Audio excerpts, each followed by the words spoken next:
Orlich.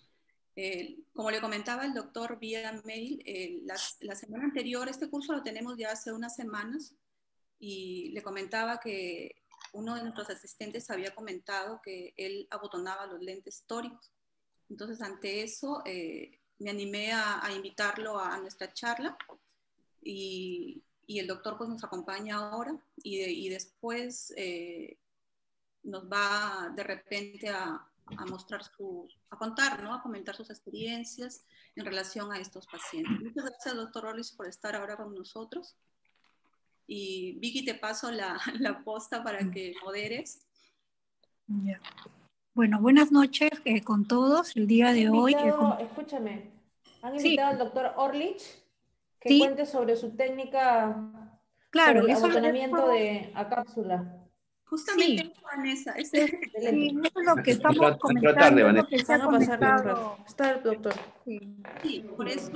Es un colombiano, ¿no? Su experiencia. No, no,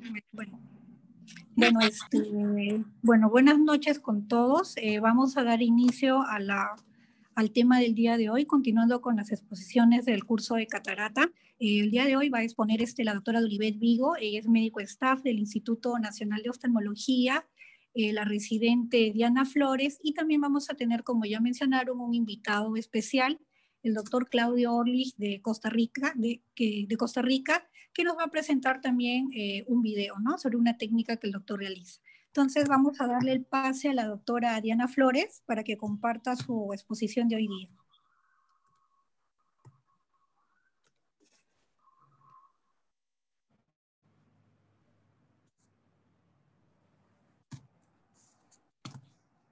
Diana.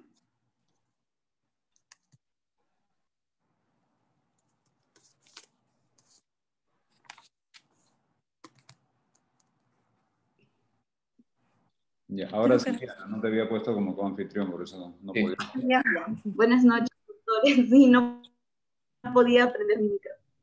A ver.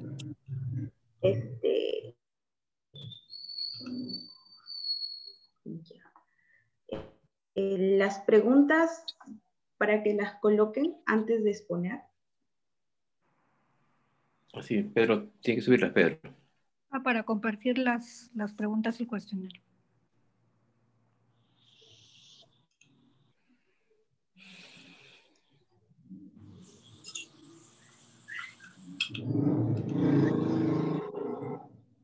Las preguntas se van a responder en el transcurso de la exposición de la doctora Diana.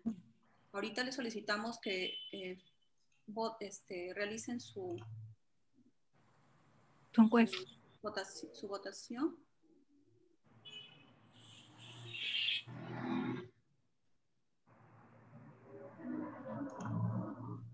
Acuérdense que los que estamos de coanfitriones no podemos votar, así que no apretemos nada para no interrumpir. Sí.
Hay un doctor que dice que no puede ver las preguntas, seguramente recién entrado, por eso no las puede ver, ¿no? Sí, los que recién entran no las pueden ver. No puede ver.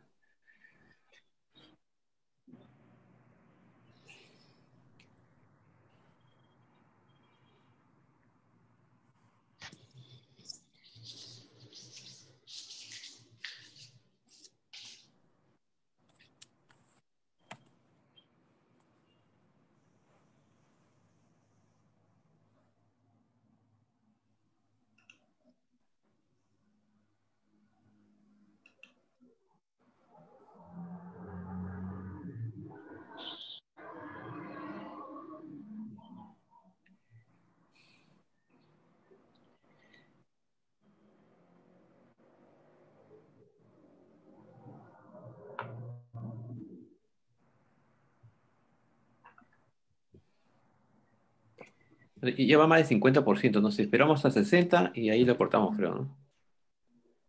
Ok, ahorita llega.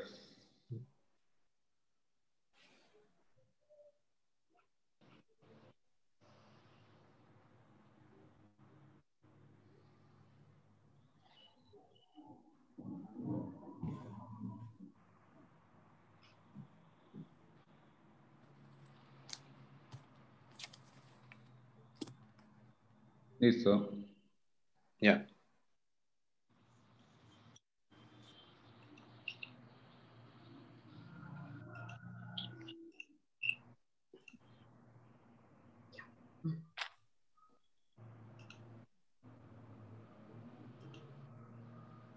Ya.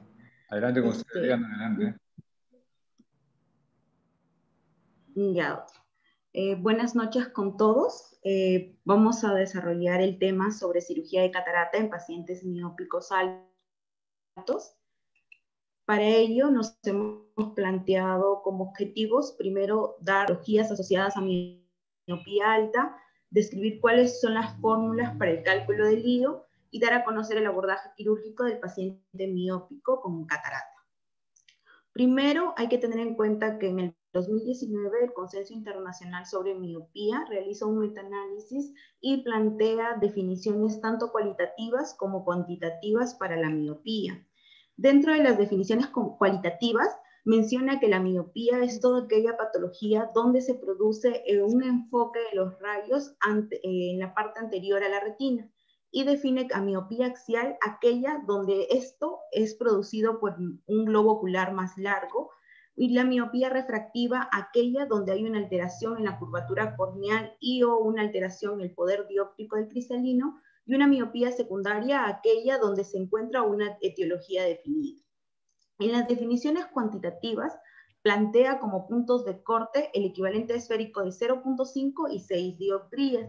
Menciona que se define como miopía aquella donde el equivalente esférico sea menor o igual a menos 0.5 y miopía alta el equivalente esférico menor o igual a menos 6 dioptrías. Además menciona que para la miopía alta existe una longitud axial mayor o igual a 26 milímetros. Y también da a conocer el término de miopía patológica, donde existe una longitud axial prolongada asociada a patologías del segmento posterior, ya sea degeneración macular miópica o alteraciones como el estafiloma posterior. En cuanto a la epidemiología de la miopía, tenemos que en este trabajo menciona que la prevalencia para el 2020 es del 34% y de la miopía alta es del 5% aproximadamente.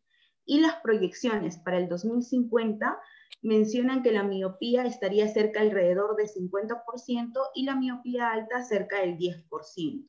Y esto varía de acuerdo a la ubicación geográfica. Vemos que para América Latina las proyecciones para el 2050 es que el 50% de la población sería miópica. Y estas son las variaciones de acuerdo para miopía alta. En cuanto a si está asociado o no la miopía a la catarata, se ha realizado este metaanálisis publicado este año, donde mencionan que la miopía se considera como un estado proinflamatorio para el globo ocular. Esto genera un aumento de especies reactivas de oxígeno que pueden ocasionar que se produzca una catarata a temprana edad. Y dentro de la catarata mencionan que la subcapsular posterior y la nuclear es la que se asocia a la miopía. La catarata subcapsular posterior en pacientes miópicos altos, el odds ratio es de 4.5 y para la catarata nuclear el odds ratio es de 2.87.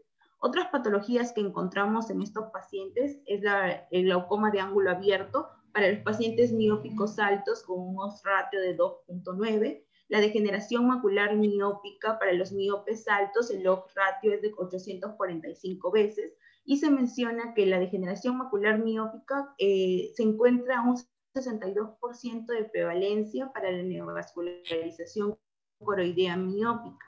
Y se van a encontrar alteraciones o atrofia retinales que coexisten con fondo teseleado, atrofia difusa o atrofia emparchada. Ahora, otras patologías que encontramos son las lesiones retinales periféricas, y dentro de estas encontramos lo que es la degeneración pigmentaria, la degeneración en la tiz y los desgarros periféricos. El odds ratio de estos pacientes miopes altos para que desarrollen un desprendimiento de retina se encuentra en 12.62 veces. Ahora, respecto a si se deben tratar estas lesiones en los pacientes que se les va a realizar una cirugía de catarata, se encuentra que para las lesiones sintomáticas, tanto desgarros en herradura, diálisis sintomáticas u orificios traumáticos, sí existe unanimidad.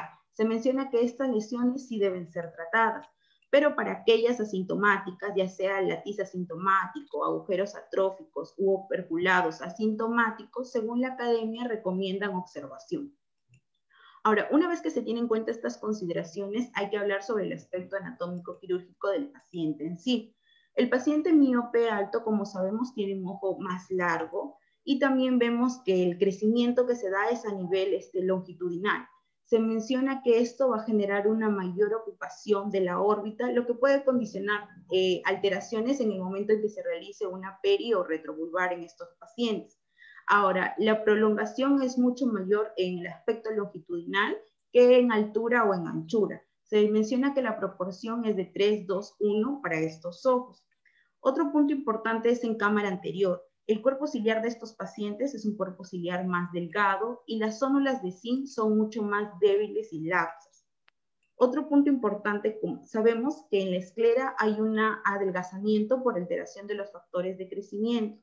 Se menciona que esto va a condicionar a que aparezcan los estafilomas, tanto a nivel nasal como a nivel temporal.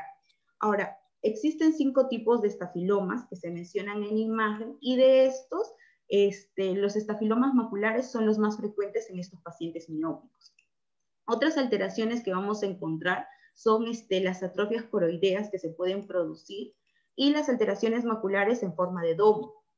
Otra cosa que vamos a encontrar son las cavitaciones intracoroideas que pueden existir en estos pacientes miópicos altos. Ahora, respecto a la córnea, se ha encontrado que hay alteración a nivel de colágeno y esto condiciona que los pacientes miópicos altos tengan córneas mucho más suaves que otros pacientes. Esto ocasiona que tanto el factor, según este metaanálisis que comparan tanto el factor de resistencia corneal como la estéresis corneal entre los miopes bajos y los miopes altos, encuentran que efectivamente en los miopes altos es mucho más bajo que en otros pacientes. Ahora, otro punto importante es la inclinación del cristalino. Aquí plantean que se debe hacer un estudio de OCT con fuente de barrido respecto a cómo se encuentra el cristalino preoperatoriamente. ¿Por qué? Porque se ha encontrado que la inclinación postoperatoria del IO puede estar correlacionada con la inclinación preoperatoria. Y esto se puede explicar ya sea por la mayor variabilidad que puede existir en la orientación del cristalino y por la debilidad celular y el soporte estructural inadecuado. Como sabemos, en estos pacientes los sacos capsulares son mucho más grandes que en otros pacientes. Y eso puede ocasionar que exista un bamboleo del cristalino en estos pacientes. Ahora, aquí trabajan con 279 ojos y plantean la correlación, por ejemplo, entre las longitudes axiales y la profundidad de cámara anterior, grosor corneal central y grosor de cristalino. Y, por ejemplo, encuentran que existen diferencias significativas respecto a la profundidad de cámara anterior y la longitud axial, y se ve que hay una progresión a mayor profundidad de cámara, mayor longitud axial. Pero también encuentran que a nivel de cristalino las diferencias no son estadísticas, sin embargo son considerables, y mencionan que el grosor de cristalino para ellos disminuye conforme aumenta la longitud axial. Ahora, respecto a la variabilidad de dirección y la inclinación y hacia dónde se inclina el cristalino, ellos plantean que a mayor longitud axial, la lateralidad del cristalino es inversamente proporcional, y más bien mencionan que la variabilidad sí es directa, es decir, el cristalino, la dirección hacia donde se dirige es hacia el lado anterior o posterior, y esto es explicado por la debilidad sonular que ellos mencionan. Ahora, esto es un trabajo que viene siendo realizado por el doctor Ayamamani y el doctor Munaico. Aquí ellos realizan un estudio descriptivo transversal en 668 ojos y básicamente muestran cuáles son las características biométricas de la población atendida en el INU. Y por ejemplo, lo que hemos rescatado es respecto a la longitud axial. Encontramos que el 95% de la población, sus longitudes axiales se encuentran entre 22 y 27. Y más o menos el 5% de la población correspondería a la población que nosotros estamos hablando, ¿no? De los miopes altos. Otro punto importante es justamente la profundidad de cámara anterior y el grosor de cristalino. Encontramos que la mayoría de la población se encuentra dentro de los valores normales, sin embargo, también tenemos que tener en cuenta los extremos para ambos casos, ¿no? Ahora, una vez que sabemos cuáles son las características anatómicas, hay que ver cómo abordar al paciente miope alto con catarata. Para ello tenemos en cuenta consideraciones preoperatorias, intraoperatorias y posoperatorias. Dentro de las consideraciones preoperatorias hay que evaluar la historia quirúrgica previa. Se ha encontrado que estos pacientes tienen de 10 a 16 veces más la probabilidad de haber tenido una cirugía refractiva previa. El estado de refracción de ambos ojos también es importante para evitar una anisometropía postquirúrgica. El examen de fondo de ojo, como ya hemos visto, no solamente se debe hacer clínicamente, sino también se debe evaluar mediante ecografía y OCT macular. Y lo otro punto importante es respecto al cálculo y la selección del lío. Una vez que nosotros hemos seguido este protocolo, debemos de informarle al paciente que existen riesgos, tanto para desarrollo de desprendimiento de retina, membrana neovascular foveal, opacificación de cápsula posterior y la necesidad de realizar láser, la posibilidad de que el paciente no quede con una muy buena agudeza visual, el error refractivo postoperatorio que se pueda dar en estos pacientes, la refracción objetivo respecto a las actividades que realiza el paciente y la posibilidad de implantar líos multifocales, cuáles serían las ventajas y cuáles serían los riesgos que tienen estos pacientes si es que se les implanta estos lentes. Ahora, respecto al cálculo del lío, surge la pregunta, ¿por qué es más frecuente el error del cálculo en estos pacientes? Ahora, se han encontrado diferentes parámetros que pueden intervenir en este error, pero la medición de la longitud axial influye en el 54%. Esto responde a la pregunta que se hizo al inicio. La profundidad de la cámara anterior influye en el 38% y la evaluación del poder y curvatura corneal en el 8%. Una inadecuada medición de longitud axial, por ejemplo, en los pacientes miópicos, nos va a dar sorpresas hipermetrópicas. Y para los pacientes con ojos cortos, las sorpresas generalmente son miópicas. Ahora, respecto a cómo realizar la biometría, por ejemplo, encontramos que actualmente ya existen muchos equipos y dentro de ellos encontramos que, como principio, los que tienen la interferometría óptica de coherencia parcial más fuente de barrido, por ejemplo, está el IOL Master 700, y lo que utiliza la reflectometría de baja coherencia encontramos al Lenstar. Ahora, el IOL Master 700 no solamente mide las variables miométricas que ya se han mencionado antes, sino también hace una evaluación tanto de la curvatura corneal anterior como posterior. Aparte, incluye lo que son las fórmulas de tercera y cuarta generación y también lo que es el Barrett para lo que es, y la adaptación a los lentes tóricos. En cuanto, una vez que se tiene lo que son las fórmulas de tercera generación, hay que tener en cuenta que para esto se debe tratar de optimizar para tratar de tener el menor error postoperatorio. Aquí se encontró que la optimización se puede dar por constantes ópticas del fabricante, las constantes tanto para lentes positivos y negativos, así como la optimización por la longitud axial.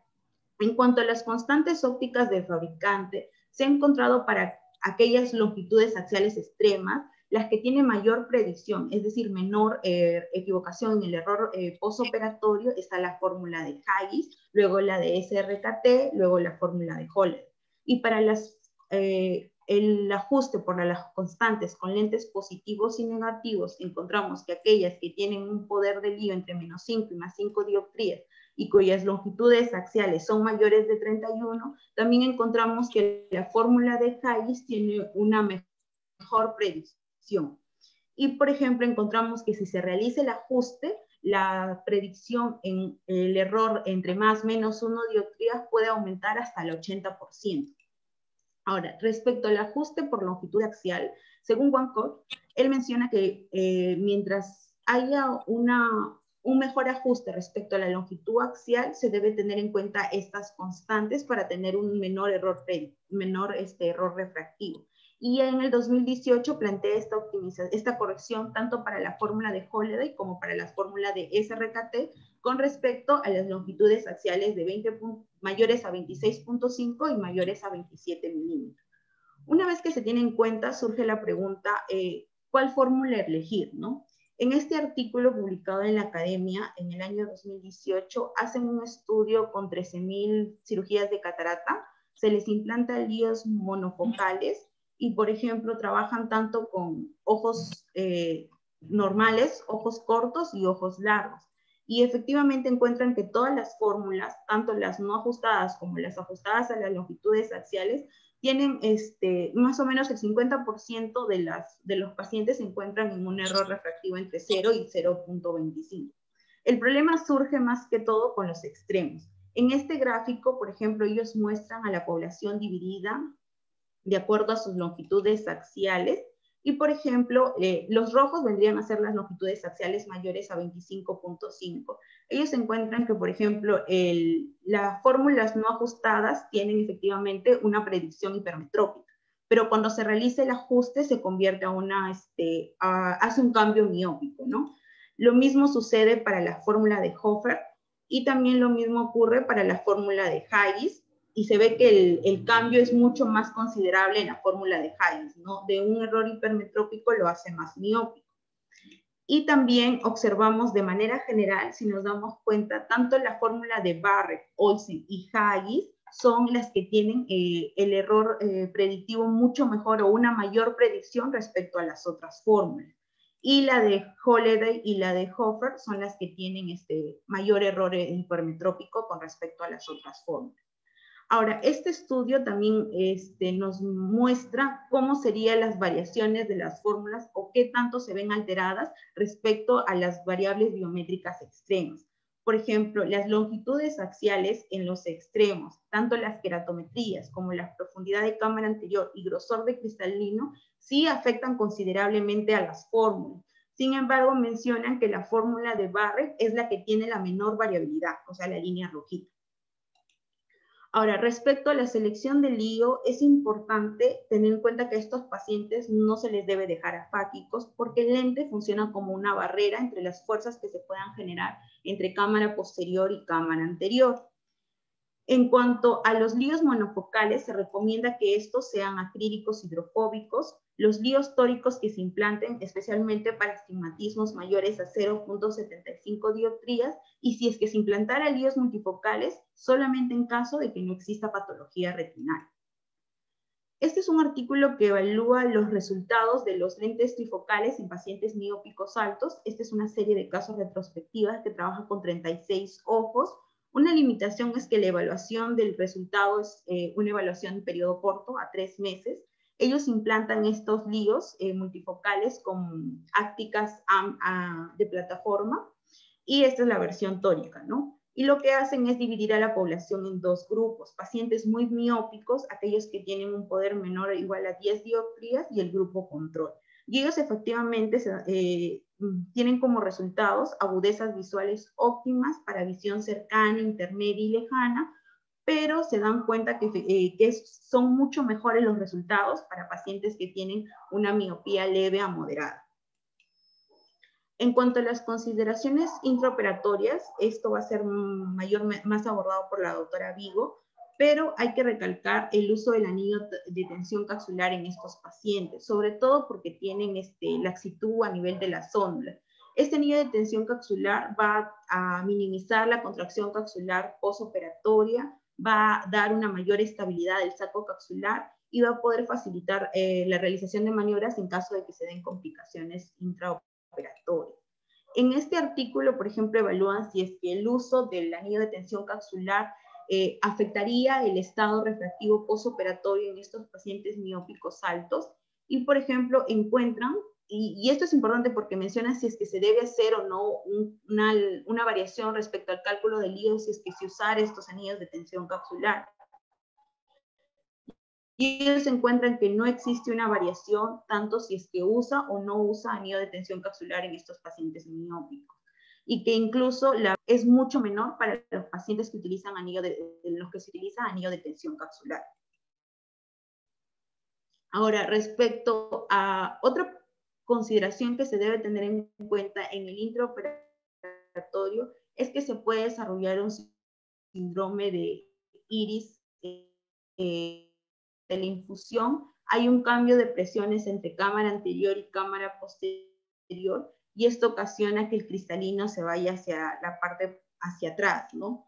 Entonces, ellos que encuentran, bueno, trabajan con 124 ojos, y ellos encuentran que tanto la longitud axial como la profundidad de cámara anterior efectivamente son un riesgo para el desarrollo de este síndrome. Y el odds ratio es de 1.7 y 3.3 respectivamente.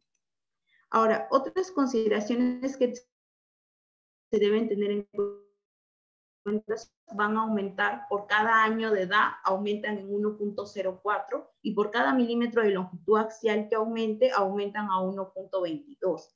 Y dentro de otras complicaciones que se pueden dar, por ejemplo, está el desgarro de cápsula posterior, la dehiscencia sonular y el desgarro de cápsula anterior, específicamente cuando las longitudes axiales son mayores a 30 milímetros.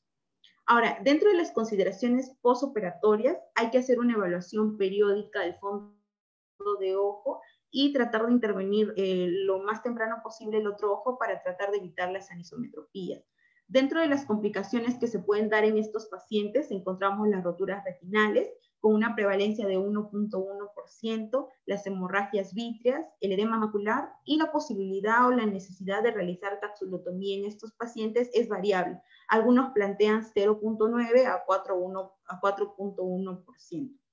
Ahora, la asociación que exista entre el desarrollo de desprendimiento de retina tras la extracción de catarata es variable. Algunos estudios mencionan una prevalencia del 0%, mientras que otros mencionan una prevalencia del 8%. Sin embargo, esto viene asociado a factores de riesgo. Tenemos factores de riesgo inamovibles y los factores que pueden ser evitados por el cirujano. Como sabemos, los inamovibles es la edad del paciente. Encontramos que, por ejemplo, si es que se realizara una cirugía de catarata en pacientes menores de 55 años, el factor de riesgo es de 25 veces más.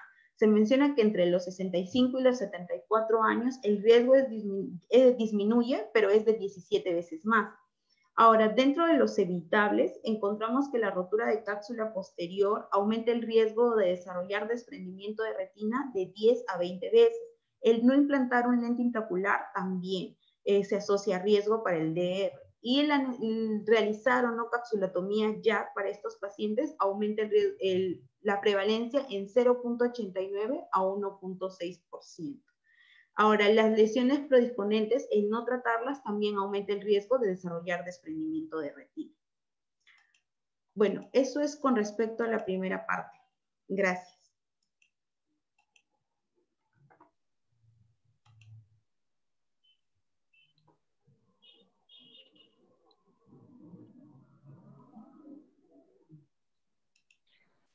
Bueno, Diana, gracias por tu presentación. Felicitaciones también. A continuación vamos a tener la presentación de la doctora Dolibet Vigo. Y posteriormente, como mencionamos, nos va a acompañar desde Costa Rica el doctor Claudio Orlich, que va a compartir amablemente con nosotros un video sobre la técnica que él realiza en este tipo de pacientes. Adelante, Dolly. Gracias, Vicky.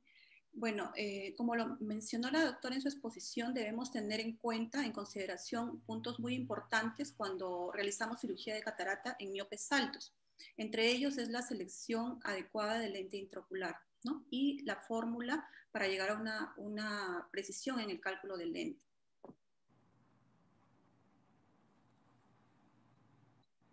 Las consideraciones preoperatorias, como había mencionado la doctora, el examen oftalmológico completo es muy importante, ¿no? La biomicroscopía, la toma de la presión intraocular para descartar patologías como glaucoma que están asociadas, el fondo de ojo para ver si hay lesiones retinales que deban ser tratadas previamente a la cirugía, ¿no? Y dentro de los exámenes, y también, bueno, de rutina, los antecedentes oculares que pueda presentar el paciente. Los miopes altos pueden haber tenido cirugías refractivas previas que nosotros debemos preguntar, ¿no?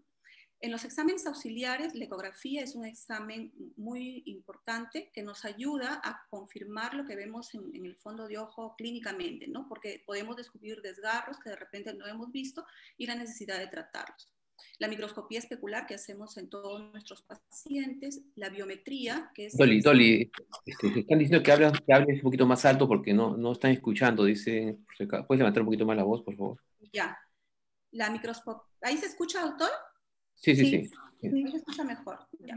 La microscopía especular es un examen que hacemos a todos nuestros pacientes. La biometría es uno de los exámenes más importantes en estos pacientes y debemos tener en cuenta los datos que nos ha mencionado la doctora Diana. La tomografía, topografía también es muy importante y les voy a comentar por qué. El OCT de mácula para descartar problemas de maculopatía miópica y en estos pacientes miopes altos la interconsulta retina, ¿no? Para evaluarlos previamente y posterior también a la cirugía. Son muy importantes estas evaluaciones. Entonces, ya quedó claro que la medición de la longitud axial es lo más importante en estos pacientes miopes altos y para eso nos ayudan los biómetros de la biometría óptica de coherencia, ¿no? Nosotros tenemos el IOL Master 700, ¿no? Que nos mide el epitelio de la córnea hasta el epitelio pigmentario de la retina, ¿no? Realizando una medida exacta de la longitud, casi exacta de la longitud axial en estos pacientes, ¿no? El cálculo del poder del lente se realiza por fórmulas de tercera generación y fórmulas de cuarta generación. Las fórmulas de tercera generación ya se mencionaron, la Holiday 1, Hofer Q, SRKT, que incluida la Haggis, que es de cuarta generación, deben ser ajustadas, ¿no? Para poder realizar una mayor precisión en el cálculo del lente en estos pacientes. Y tenemos las fórmulas de cuarta generación que consideran más variables, la Olsen, la Barrett, que se considera actualmente la mejor para calcular el lente en estos pacientes, y fórmulas de inteligencia artificial como la Hill-RBF. Cuando usamos fórmulas de tercera generación, nosotros ya sabemos que tenemos que ajustar estas fórmulas, ¿no? Como ya mencionado previamente, y además debemos también ajustar las constantes de los lentes para poderes menores, los que van de más 5 a menos 5. Si no usamos esas correcciones o esos ajustes, se nos recomienda también hacer para reducir la sorpresa hipermetrópica. Por ejemplo, en aquellos pacientes que tienen longitudes axiales de 27 a 29, el target debe ser de menos 0.5 dioptrías. Si tenemos longitudes axiales de 29 a 30.5, debemos buscar un target de menos 0.75 dioptrías. Y en longitudes axiales mayores de 30.5 debemos escoger target de menos 1 a menos 1.75, ¿no? Se nos recomienda en estas fórmulas de tercera generación. Acá, más que todo, para explicarles qué es lo que debemos hacer cuando vemos una biometría. Esto es una biometría realizada con IOL Master 500. Es una paciente mía, del 2017, la operé de catarata a ambos ojos. La longitud axial es de 33.11 en el ojo derecho y 33.70 en el ojo izquierdo. Ustedes se van a dar cuenta que nos muestran la biometría y tenemos que buscar el lente más adecuado para ello. Entonces buscamos y nos muestra, ¿no? el biómetro, los lentes, nosotros, bueno, usamos más en los lentes de Alcon, ¿no? Y tenemos que, por ejemplo, para lentes con dioptrías negativas, las constantes son estas, que son diferentes a las constantes, ¿no? Positivas, de poderes menores positivos, y que se diferencian de los otros lentes, que son los lentes plegables de una pieza, las constantes cambian. Entonces, todos estos detalles tenemos que ajustar, aparte del ajuste que se hace manualmente, para poder ajustar la longitud axial en estos pacientes, ¿no? Para poder realizar un cálculo más preciso.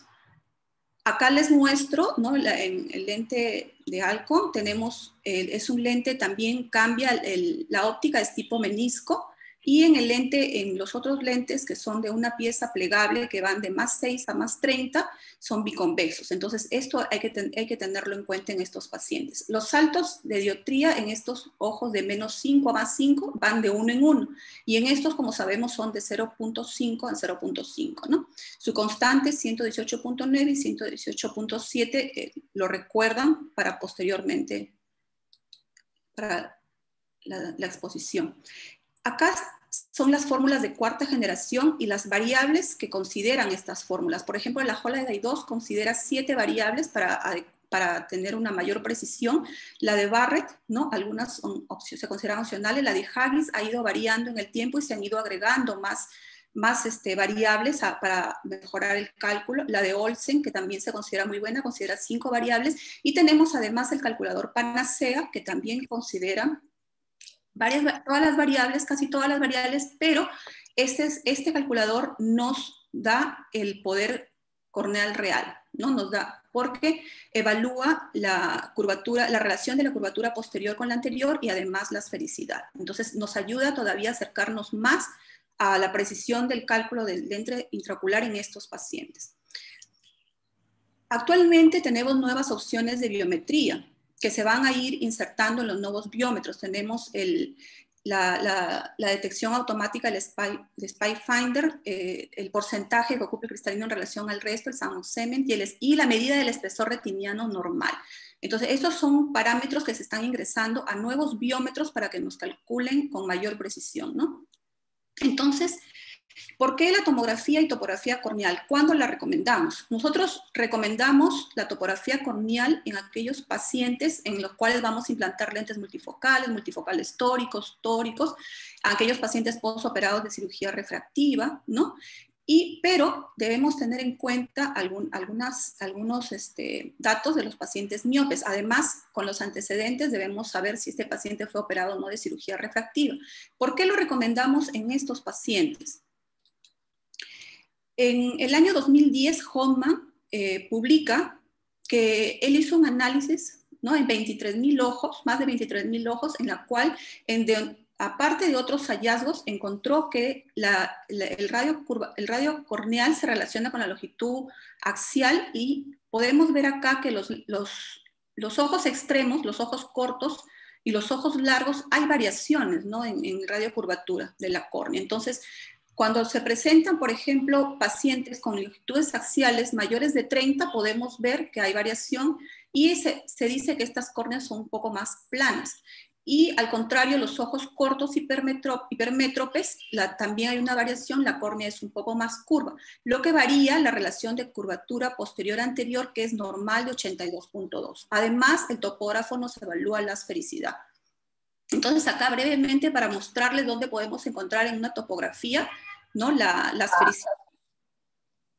Y tenemos acá en el Cataract Preo, podemos encontrar nosotros la relación posterior-anterior, ¿no? Que es normal 82.2. Entonces, estos dos valores los consideramos importantes para el cálculo más adecuado de estos lentes.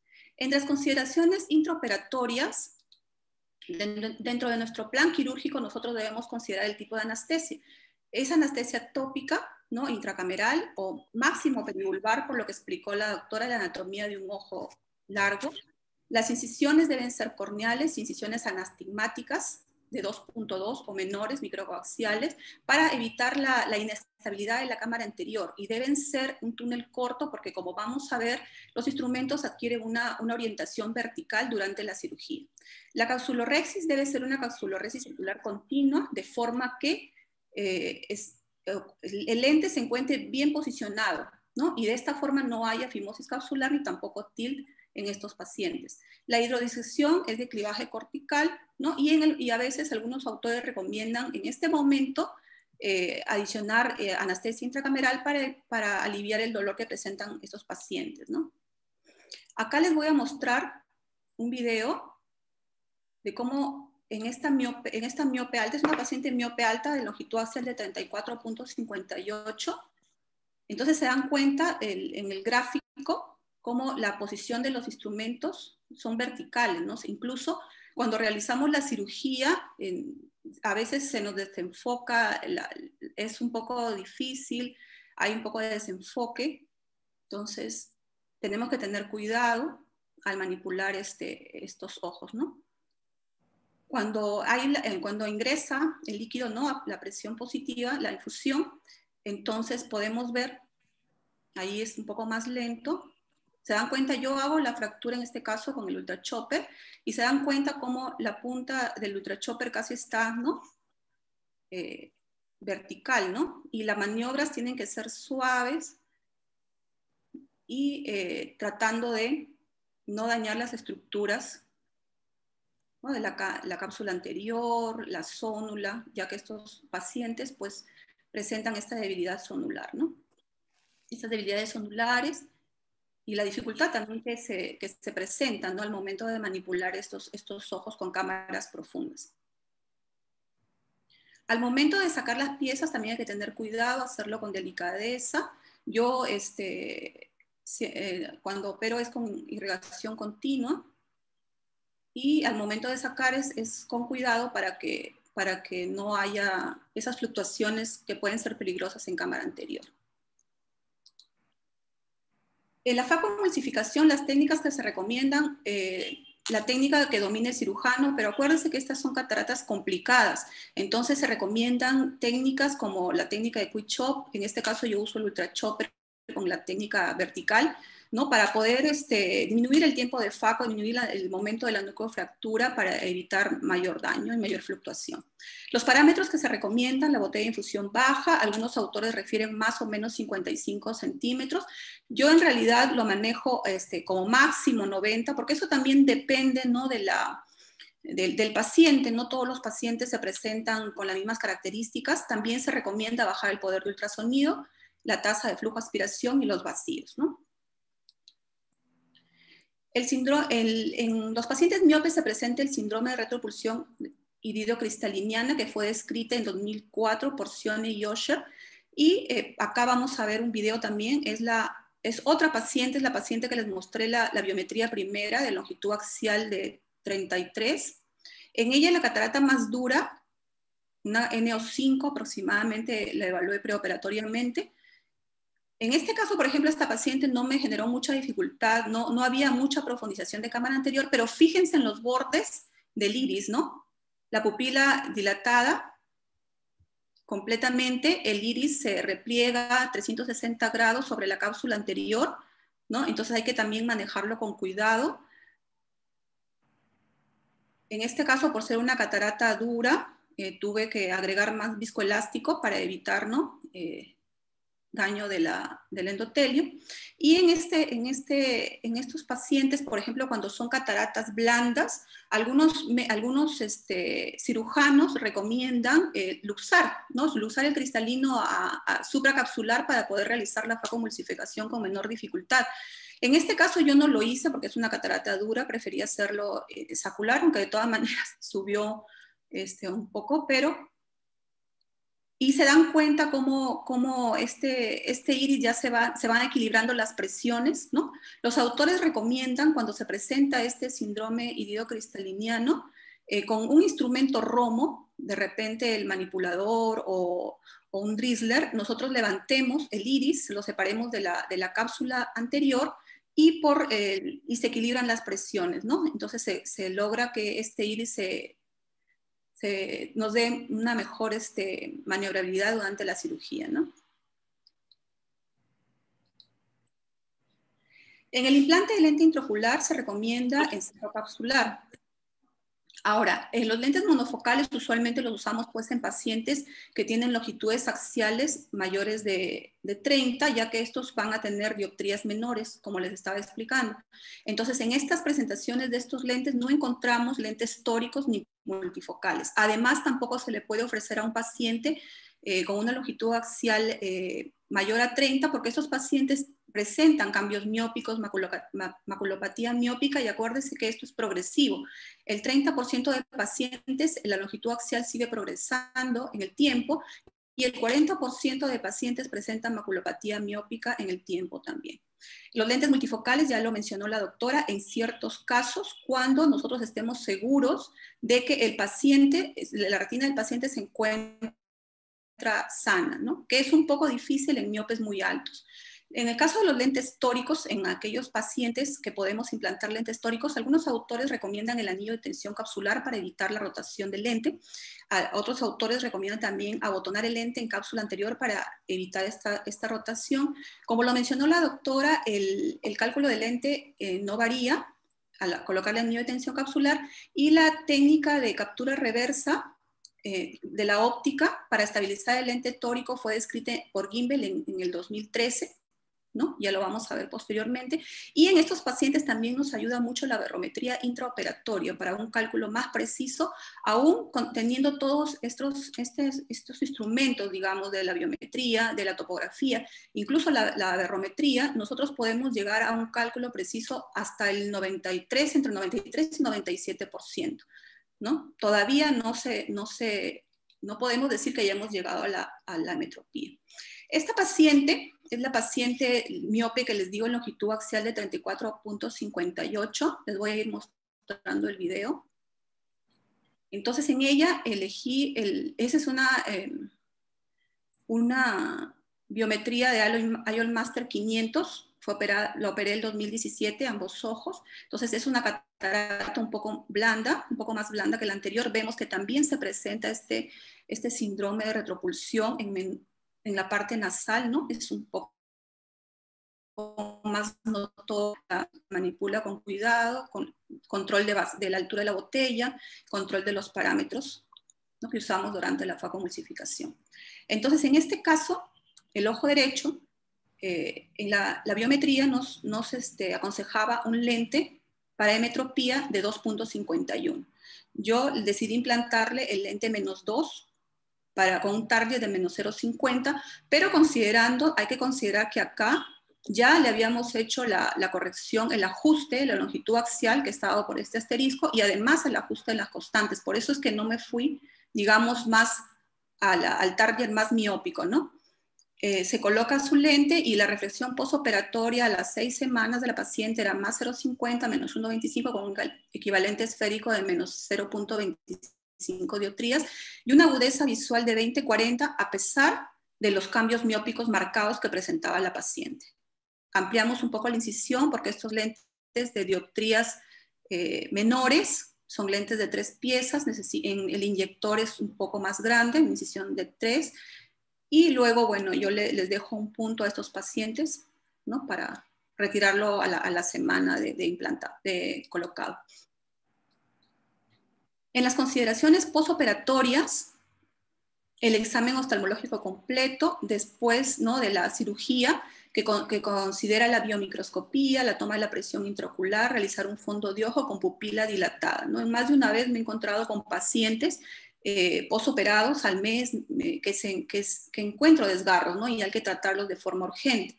El control lo hago el primer día, a la semana o entre el 5 a 7 días, al mes y cada 6 meses en realidad en estos pacientes por tratarse de cataratas complicadas. Y les explico, ¿no? El que deben estar atentos a los signos de alarma, ¿no? Como fotopsias, miodesopsias, etcétera, inmediatamente ir a la emergencia para ver de qué se trata, ¿no? Y evaluarlo. De repente necesita un láser, un tratamiento con láser, o bueno, ya después de unos meses para evaluar la posibilidad de láser, de ya el láser. Este es un caso clínico que quería mostrarles, sobre todo para ver cómo yo realizo el cálculo del lente intraocular en estos pacientes. Este es un paciente varón de 50 años que niega antecedentes patológicos. Entre los antecedentes oculares, un paciente con glaucoma, miope alto, con retinopatía miópica, catarata senil y ojo único del ojo derecho. La fecha de ingreso al hospital fue el año 2009, luego reaparece en octubre del 2016 y se le diagnostica glaucoma y retinopatía miópica. En este transcurso del 2016 al 2019, el paciente fue tratado por el servicio de glaucoma, ¿no? Con su tratamiento de dorzolamida, timolol, dronidina cada 12 horas en ambos ojos y latanoprost en el ojo izquierdo. En este transcurso también el ojo izquierdo presentó membrana neovascular, por eso que fue a la ceguera. Y en abril de 2019 fue evaluado por segmento anterior. Yo lo evalúo y encuentro una agudeza visual de MM, una presión intraocular 14, córnea aparentemente normal, cámara anterior formada, un cristalino en LOX3 NO38, de opacidad y núcleo. El fondo de ojo se observa palidez del nervio óptico con su estafiloma, creciente escleral, retina aplicada, y no se podía evaluar muy bien la periferia por su catarata. Ahora, podemos ver su ecografía, es un ojo grande con un estafiloma posterior. Tengo el dato de su refracción preoperatoria, menos 26, ¿no? Pero, bueno, eso es lo que se consignó en el paciente. Ahora, se le hace sus exámenes preoperatorios, microscopía, la biometría con IOL Master 700, podemos ver acá sus valores y podemos ver, he sacado este cuadrito para evaluar el lente que vamos a colocar. Acá, nosotros cuando tenemos pacientes, como en este caso, pacientes complicados, cataratas complicadas, lo que hacemos es, se nos entrega la biometría, ¿no? Y evaluamos al paciente y además vamos con Paulo, que nos ayuda a verificar estos datos y de repente a realizar los ajustes adecuados. En este caso, lo hicimos con Pablo, verificamos los datos, pero no hallé la biometría, digamos, la posterior cuando ya la estudiamos, pero intentamos sacarla tampoco, no la hemos conseguido porque este IOL Master ya no lo tenemos ahora. Aprovecho para decirles que tenemos el IOL Master 700 que tiene la fórmula de Barrett y el TK, que nos va a ayudar a calcular con mayor precisión nuestros pacientes de ahora en adelante, desde febrero. Y entonces, acá vamos a imaginarnos un poco, ¿no? Que el lente recomendado, ¿no? Para una metropía de menos 0,42 es el lente 0, ¿no? Entonces, pero como yo les estaba diciendo, en estos pacientes, yo me ayudo del calculador de Panacea. Es un calculador que ustedes lo encuentran, es gratuito, lo pueden bajar a su iPad. Entonces acá les he colocado los datos biométricos y keratométricos y además la biometría del IOL Master para comparar, ¿no? Acá, si hubiera tenido solo el IOL Master, me hubiera ido por los datos más miopes, ¿no? El target más miope, probablemente tratándose de un paciente mayor de 30. Claro que debíamos haber ajustado también la longitud axial y la constante de los lentes como estamos conversando, ¿no? En este caso les voy a mostrar cómo hago yo el cálculo en estos pacientes. En este paciente les digo que no le realicé la topografía porque era un paciente, el interrogatorio él no manifestaba, es un paciente de 50 años, no manifestaba haberse realizado cirugía refractiva previa y no había tenido ningún antecedente quirúrgico en ocular, ¿no? Entonces les voy a mostrar.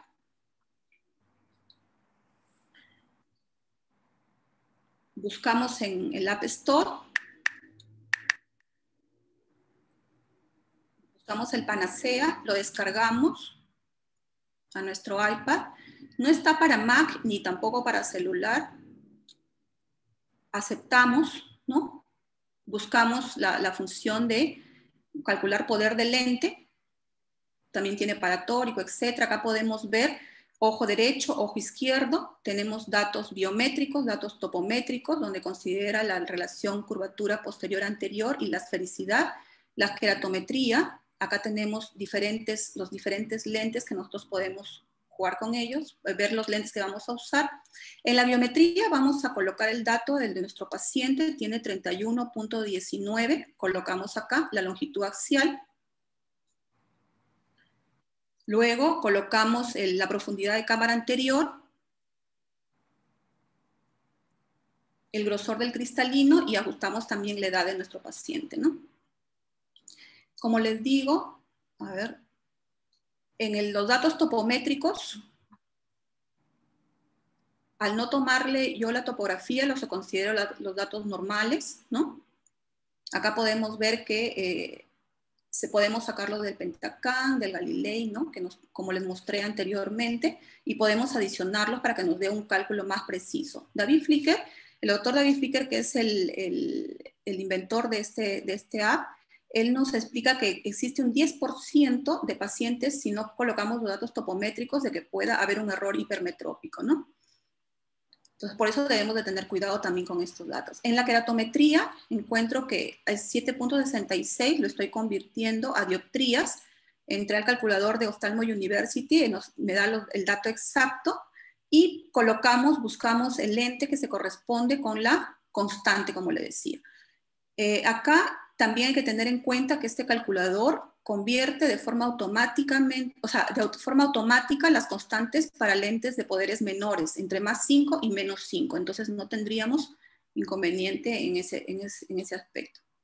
Y acá vamos a ver un lente recomendado de 0.17, que no existe para estos casos, y vamos buscando un lente que se adecue al target que nosotros buscamos. Decidí dejarle el lente más 2 en este paciente y un poco también tratando de que tenga relación con el hallazgo del IOL Master, ¿no?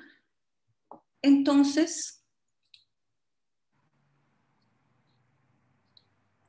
el paciente fue operado, control postoperatorio 1 mes, con 5 correctores 20-60, con correctores 20-40, presión de 10, hizo algunos picos en los primeros días, luego con su tratamiento antiglaucoma se controló con 10 de presión, el lente estaba ok, estaba normal, centrado, fondo de ojo se observaba el nervio óptico pálido, ya se veía un poco más la periferia con un látiz periférico, fue controlado por glaucoma, por retina y aparentemente hasta sus últimos controles el paciente ha ido bien. La refracción postoperatoria solamente se encuentra el cilindro menos 2.25 que yo deduzco que puede ser también. Él presentaba un astigmatismo de 1.63, tal vez al ampliar la incisión hasta que se remodele la córnea puede que eso se estabilice un poco más, ¿no?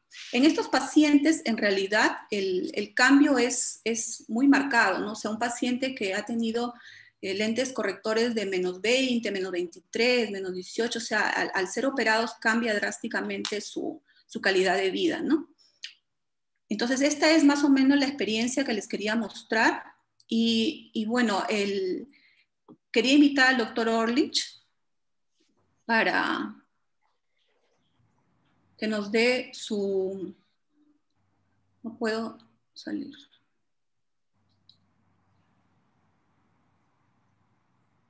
Quería invitar al doctor Loris para que nos dé su opinión, algún comentario acerca de cómo él realiza la evaluación de estos pacientes miopes muy altos, ¿no? Y nos comparta de repente un poquito más su conocimiento. Buenas noches, ¿cómo están? Agradecerle la amabilidad de haber tenido en aceptar la invitación. No, muchísimas gracias por poder compartir con ustedes 2 charlas excelentes. Muchas gracias a la doctora Flores y a la doctora Vigo. Me solicitaron compartir con ustedes un poco lo que era la captura inversa de la óptica en miopes altos para pacientes en los cuales colocamos una lente tórica y tal vez después podemos hacer algunos comentarios. Hablaron muy bien que el paciente miope pues tiene ciertas particularidades tanto desde el preoperatorio, en el transoperatorio y en el postoperatorio. Y vamos a hablar un poquito de eso y tal vez al final podemos hacer algunos comentarios de todo lo que se ha hablado. Existe, como bien decía la doctora Flores, una relación entre el tamaño del ojo y el tamaño o el diámetro de la bolsa capsular. Entonces, entre mayor es el tamaño del ojo, pues vamos a tener bolsas capsulares más grandes y entonces en estos pacientes miopes altos que tienen una bolsa capsular grande, pues las lentes intraoculares podrían quedar relativamente bailando dentro de ese saco porque son lentes que son para ojos de tamaños estándar y sobre todo las lentes en plato. Ahí mostraron un estudio de lentes en plato, pues tienen un diámetro relativamente pequeño. Las lentes de Zeiss, el diámetro es casi de 11 milímetros. Para una bolsa capsular más grande que eso, pues va a tender a rotarse. Es importante también no solo el tamaño o la longitud axial, sino también el blanco a blanco. Un ojo grande o con un blanco a blanco grande, como en este caso, pues también vamos a tener bolsas capsulares más grandes y es más probable que una lente infraocular pues quede flotando dentro del saco y se rote. Este es un estudio con diferentes tipos de lentes. Sabemos por muchos artículos que las lentes en plato se rotan más que las lentes en ápticas en C. Las ápticas en C se pueden contraer y pueden acomodarse a diferentes tamaños de la bolsa capsular. las lentes en plato pues tienen un solo diámetro y tienden más a rotarse en ojos grandes. Sin embargo, es importante que en todos estos diferentes tipos de lentes, cuando tenemos un eje anteroposterior arriba de 24 milímetros, aumenta el riesgo de que la lente se pueda rotar. Bien decía la doctora Flores que se considera un miope alto arriba de 26 milímetros, pero cuando hacemos una biometría ya arriba de 24 milímetros, tenemos riesgo de que ese paciente tiene una bolsa capsular relativamente más grande y tiene más riesgo de que la lente se pueda rotar. Entonces, ¿qué podemos hacer para evitar que una lente se rote? En general, es bueno el reposo. Sabemos que en la primera hora es cuando más se rotan los lentes, entonces es importante pedirle al paciente que repose recién operado, incluso lo podemos dejar en quirófano 1 hora. En estudios que se han hecho, en los primeros 45 minutos es cuando más se rota la lente infraocular.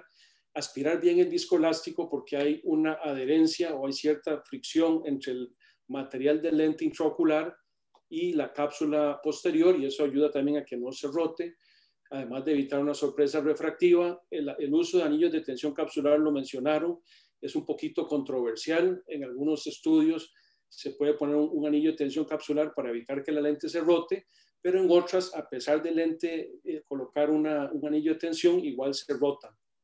Entonces es un poquito controversial. Sin embargo, tiene razón la doctora, el ojo miope alto acomoda menos, tiene menos desarrollado lo que es el músculo ciliar, hay más lesiones en la zónula y es buena idea colocar un anillo de tensión capsular.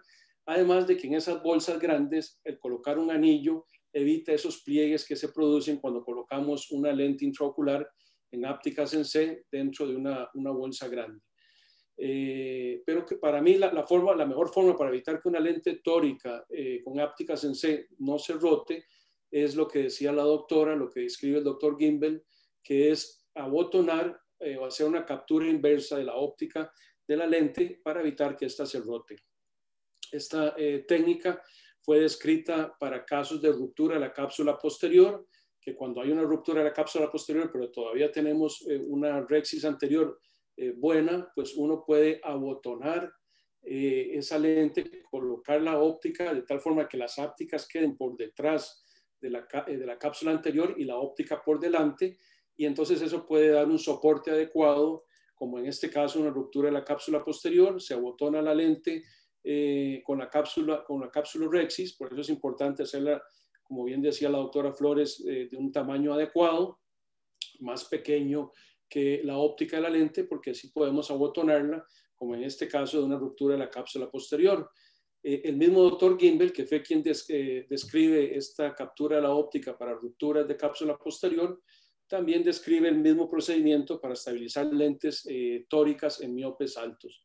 Entonces, la forma más sencilla de hacer esto es una vez que uno inyecta la lente, aspira el viscoelástico, coloca viscoelástico nada más por delante de la lente y ayudado de 2 instrumentos, lo que hace uno es luxar la óptica de la lente por delante de la cápsula rexis o la capsulotomía, si es que utilizó un láser de femtosegundo. Entonces, las ápticas quedan por detrás de la cápsula anterior y la óptica por delante. Y esa lente ya no se rota. Una vez que queda atrapada, es muy estable y no se rota. Estamos hablando de miopes altos, entonces son poderes de lentes intraoculares bajos. Cuando una lente tiene un bajo poder, el hecho de abotonarla no cambia, ese pequeño cambio en la posición efectiva de la lente no es importante, entonces no hay que cambiar o hacer ningún tipo de ajuste en el poder del lente, como sí habría que hacerlo en un caso de un hipermétropo o un lente con un poder alto. Hice una pequeña revisión de algunos casos que habíamos hecho de captura de la óptica en miopes altos, 31 ojos de pacientes con longitudes axiales arriba de 24 milímetros, operadas con una lente Acrisov, ya sea Acrisov IQ tórico o Acrisov Panoptix tórico. Son lentes de monopieza, pero ápticas en C que se pueden abotonar. Las lentes de plato no se pueden abotonar, para eso hay otra técnica que después podemos comentarla. Pero las ápticas en C, entonces el promedio de ese grupo de 31 ojos, la longitud axial fue de 25.76 milímetros, una cámara anterior promedio de 3.62 y un poder promedio del lente de más 14.50. 24 Acrisof IQ y 7 Panoptics tóricos. La mayoría de estos miopes altos normalmente tienen astigmatismos bajos, entonces el grupo más alto de los pacientes anduvo entre un T2 y un T4 y rara vez ocupan toricidades más altas. 30 de esos ojos, yo todos los hago usando el aberrómetro intraoperatorio, 30 de esos ojos miopes altos tuvieron una refracción más o menos 0,50, lo que significa un 96.7% de los pacientes quedaron entre más o menos 0,50, con un equivalente esférico de 0.05, y en ningún caso tuvimos que recolocar la lente, o una vez atrapada no fue necesario hacer ningún tipo de ajuste después de la cirugía.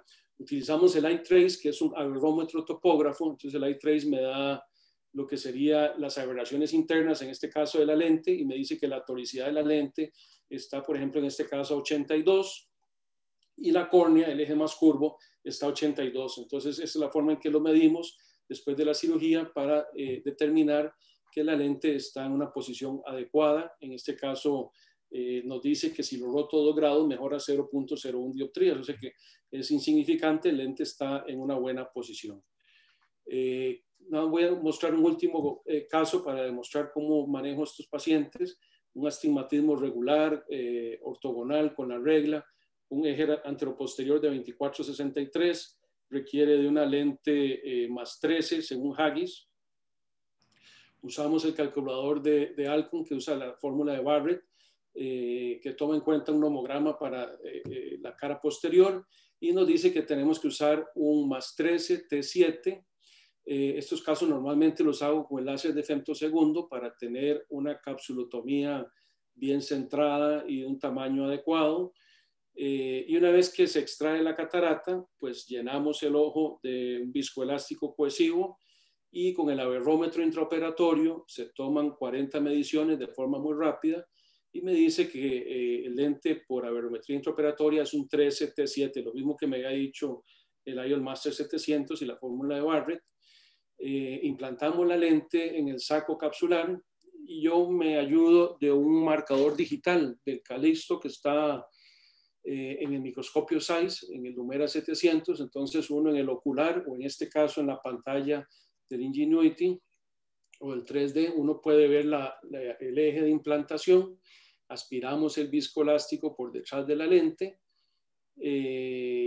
Aquí es importante aspirar el viscoelástico, aunque después hay que volver a colocar viscoelástico por delante para facilitar la manipulación de la lente, porque hacerlo sin viscoelástico cuesta un poquito más. Entonces aquí aspiramos el viscoelástico que estaba detrás de la lente, luego coloco un poquito de viscoelástico por delante para poder manipular bien esa lente, y la idea va a ser capturar la óptica de esa lente con la capsulotomía o con la cápsula Rexis. Entonces aquí, ayudado de 2 instrumentos, pues luxamos la óptica de la lente por delante de la capsulotomía, de tal forma que donde queda atrapado ya esa lente ya no se va a mover y evitamos ese problema que se dan los miopes altos, que son las rotaciones de los lentes en el posoperatorio. Aspiramos el viscoelástico ahora que quedó por delante, y cuando uso el aberrómetro intraoperatorio me gusta hacer al final una medición final para ver qué cilindro tiene el paciente.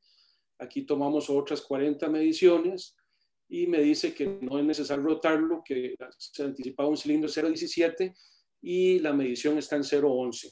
Entonces no es necesario rotar esta lente.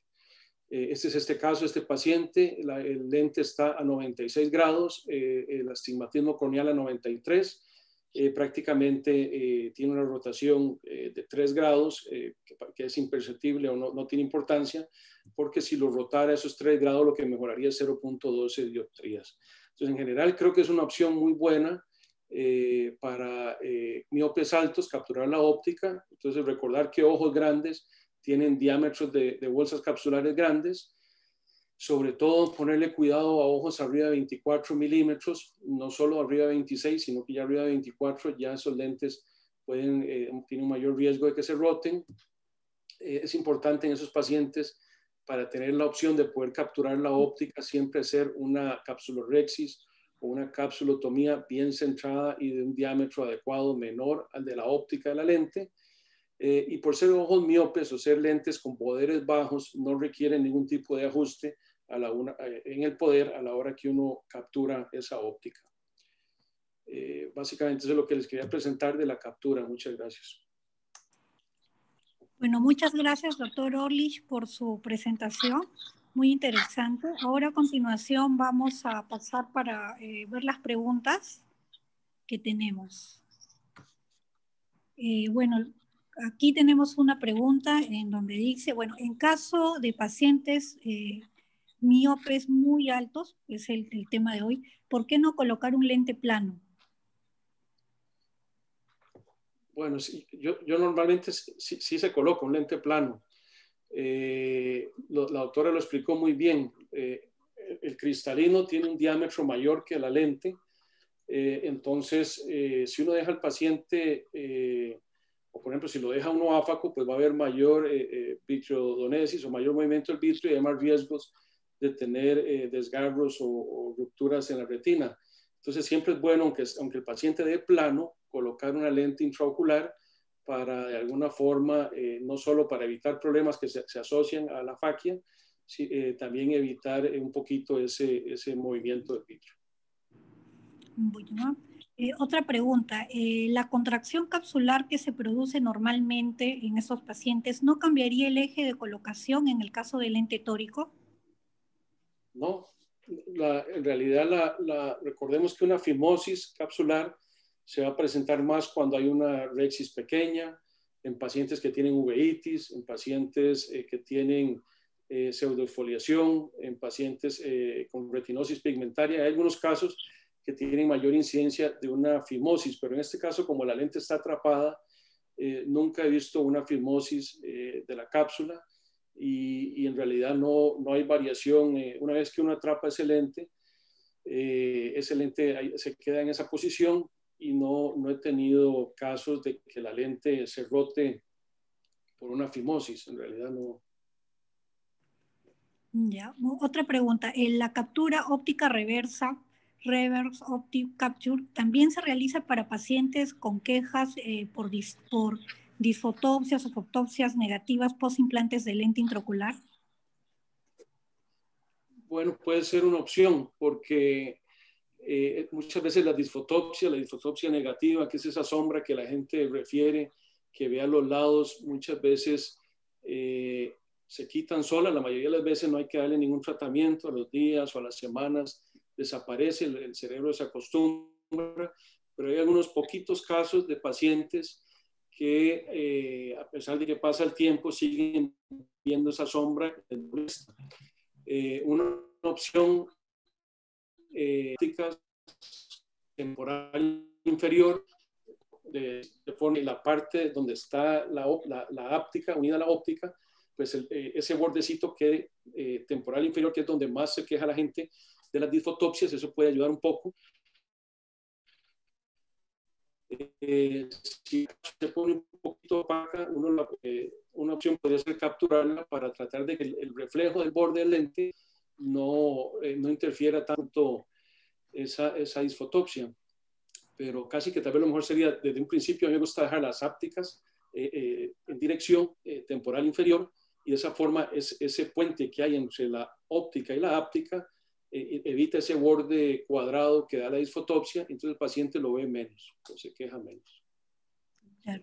Otra pregunta, ¿qué opinan sobre el uso de mióticos intracamerales en esos pacientes, ¿no? En miopes altos? Finalizando la cirugía. Sí. Okay. ¿No? ¿Qué opinan del uso de mióticos? Sí, en realidad no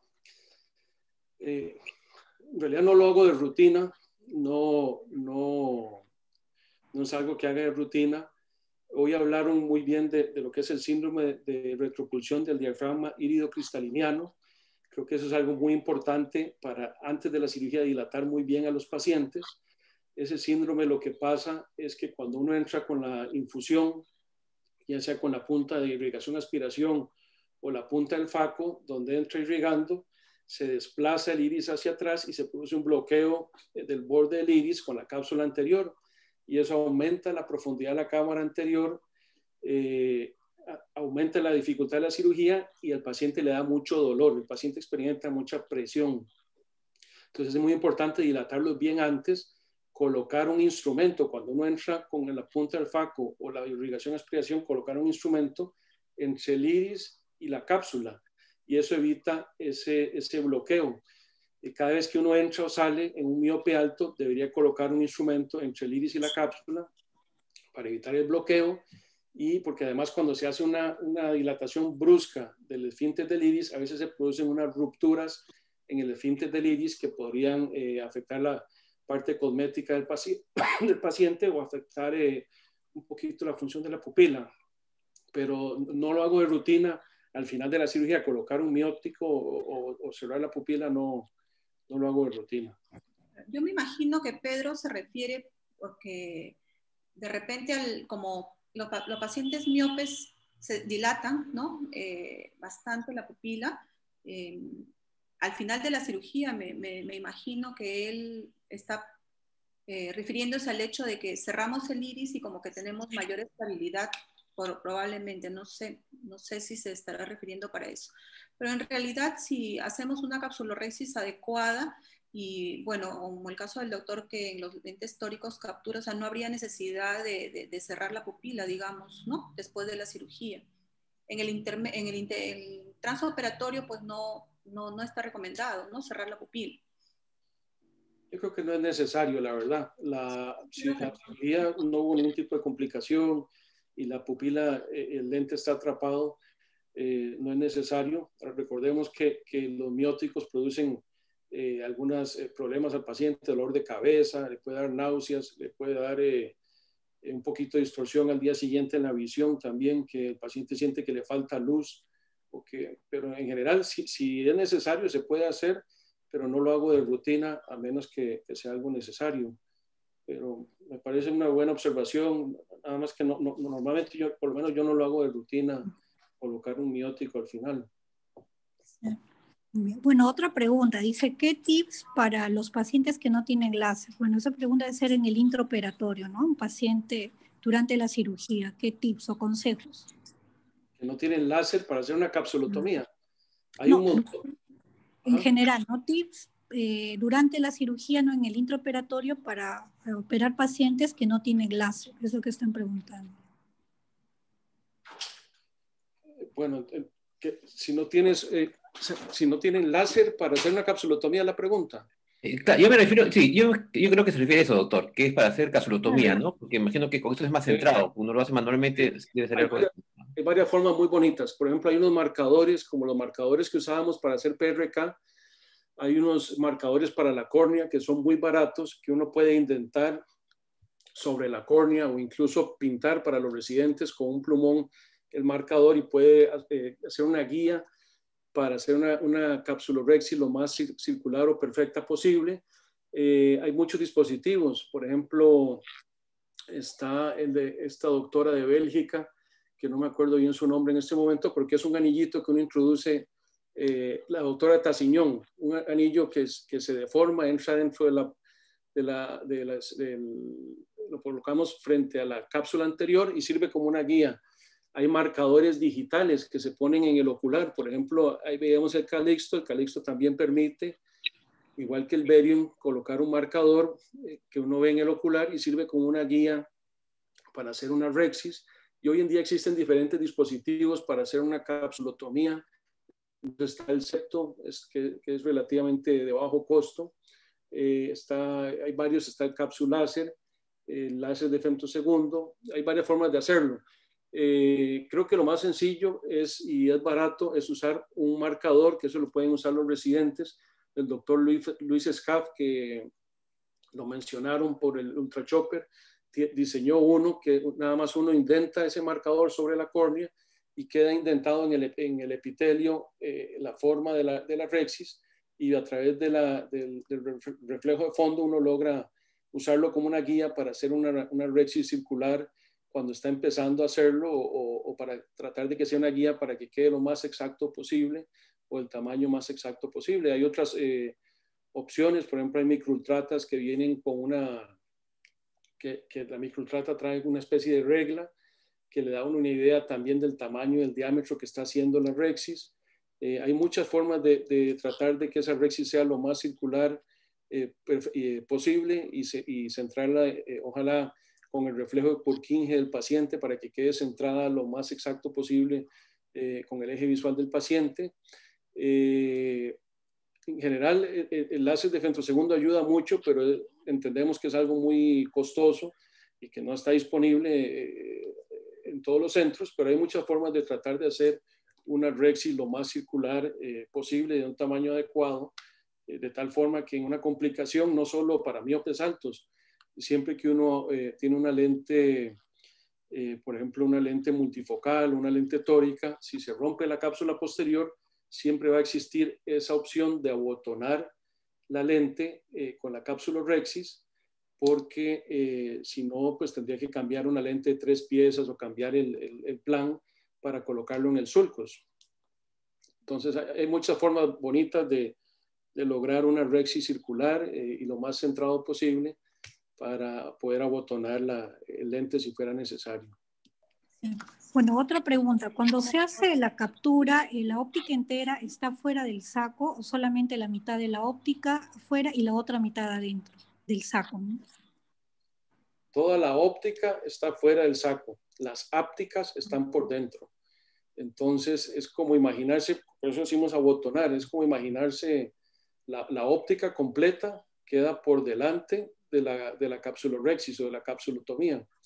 Y las ápticas están por detrás. Entonces la lente queda atrapada con la Rexis y toda la óptica está por delante. No, otra pregunta. A partir de 24 milímetros, más o menos se intentaría con un lente intraocular de 20 dioptrías, es la pregunta. Un ojo de 24. De 24 ya probablemente ya la lente ya no va a ser de más 20, a menos que sea posoperado refractiva o que tenga una córnea muy plana. Probablemente un ojo ya de 20, estamos hablando ya de un ojo de 24, estamos hablando de un ojo ya miope, entonces el poder de lente probablemente sea un poder bajo, sea de 16 o por ahí. Sí, entre 20, me imagino que está hablando del poder del lente, sí, y si está hablando de milímetros de longitud axial, entre 20 o por debajo de 24 no es necesario abotonar el lente tórico, porque la estabilidad es muy buena, sobre todo los lentes, ustedes dijeron que usan mucho los lentes de Alcon. Los lentes de Alcon en bolsas normales, la estabilidad es muy, muy buena, se adapta al tamaño de la bolsa y en muchos estudios es mucho mejor que los lentes de plato que se rotan más, o incluso hay algunos lentes que tienen cierta angulación en las ápticas, como el Technis, que es de Johnson & Johnson, que esos lentes, al tener una pequeña angulación de las ápticas, en bolsas más pequeñas, tienden a cambiar la posición efectiva de la óptica, tiende la óptica a irse más hacia atrás y quedan más hipermétropes. Entonces, al ser la óptica de Alcon completamente sin ningún tipo de inclinación, cuando las ápticas tienen que adaptarse a diferentes tamaños de bolsa, no cambia la posición de la lente. Y entonces, generalmente, no solo no rotan, sino que se logra una posición más constante. Otra pregunta. El doctor Muro pregunta si ha observado en estos casos mayor tendencia a una opacificación de la cápsula posterior, o sea, con esta técnica. Pues no, generalmente no mayor que de lo normal. O sea, yo trato de aspirar muy bien siempre las células epiteliales. Utilizo, ahí no se veía en el video, pero me gusta mucho usar un instrumento que diseñó Robert Cioni, que es una espátula con la que uno puede barrer todas las células epiteliales, porque a veces es difícil solo aspirarlas.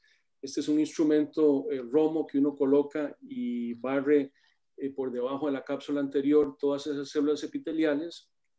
Si hacen técnica bimanual, lo puede hacer por ambos lados, de tal forma que queda muy limpia la bolsa capsular y generalmente no tengo mayor incidencia de una opacidad de cápsula posterior que lo que se obtiene en casos normales.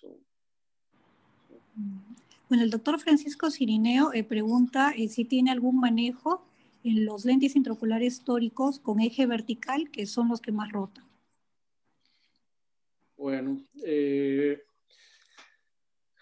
pues es importante desde antes de la cirugía tomar en cuenta, la doctora nos habló muy bien del Panacea, presentaron otras fórmulas que toman en cuenta la cara posterior. Cuando tenemos un astigmatismo contra la regla, generalmente hay que tratar de hipercorregirlo. Entonces, eso es un aspecto importante antes de la cirugía. Astigmatismos con la regla, hay que bajarles el poder, normalmente 0.25, y contra la regla más bien hay que subirles 0.50, que eso es lo que se llama el nomograma de Koch o de Douglas Koch. Entonces, esos lentes que quedan horizontales, pues normalmente pacientes que están con astigmatismos contra la regla hay que subirles un poquito más. Normalmente los abotono, hago todas esas cositas que dijimos, si son ojos normales, aspirar el viscoelástico, tratar de que el paciente se quede en reposo. Tiene razón el doctor, a veces sobre todo si están un poquito oblicuos los astigmatismos, a veces también el lente se puede rotar más, pero si es un ojo grande, prefiero abotonarlo. En un ojo normal, a veces lo que hago es que después de la cirugía lo dejo acostado al paciente un ratito, normalmente 1 hora, y después el paciente se va a la casa. Hay un estudio muy interesante que hicieron con el lente Tecnis tórico, que en los primeros 45 minutos es cuando se movían la mayoría de los lentes, o sea que esa primera hora que el paciente está recién operado, es muy importante que esté en reposo para evitar que esa lente se vaya a rotar. Si es una lente en un ojo normal y se rotara o no está en el eje que yo quiero, al día siguiente o lo más rápido trato de reposicionarlo. Si es un ojo, un saco muy grande, un ojo miope y se rotó, normalmente me espero un par de semanas a que esa bolsa se contraiga o se fibrose un poquito, y entonces procedo a hacer la colocación del lente en el eje adecuado, porque si es una bolsa muy grande y uno lo rota muy rápido, otra vez se vuelve a rotar. Entonces, cuando son ojos grandes es mejor esperarse a que la bolsa se contraiga un poquito. Si es un ojo normal, pues al día siguiente o en el momento que uno se da cuenta que se rotó, lo coloco otra vez en su lugar. El doctor Joseph Chipana pregunta si hay alguna consideración en el cálculo del lente intraocular en pacientes que tienen una liofáquica, ¿no? Y van a ser operados de catarata. Con una lente fáquica, normalmente el cálculo del lente se hace normal. O sea, si un paciente tiene un ICL, por ejemplo, el cálculo del lente no hay que hacerle ningún tipo de ajuste.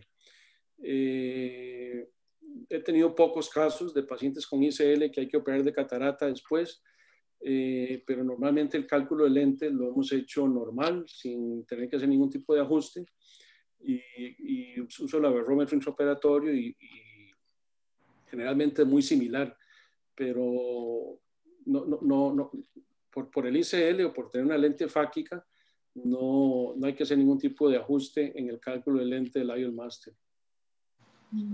Y bueno, el doctor Francisco Cirineo pregunta a los pacientes que no se les coloca un punto, ¿se recomienda colocarlo en estos casos? Porque al retirar el bléfaro después de la cirugía siempre sale humor acuoso y allí puede rotar el lente. Sí, se recomienda estos ojos no dejarlos hipertensos. Es mala idea que queden con mucho líquido, por lo mismo que se habló del viscoelástico. Uno busca que haya cierta roce entre el lente y la cápsula.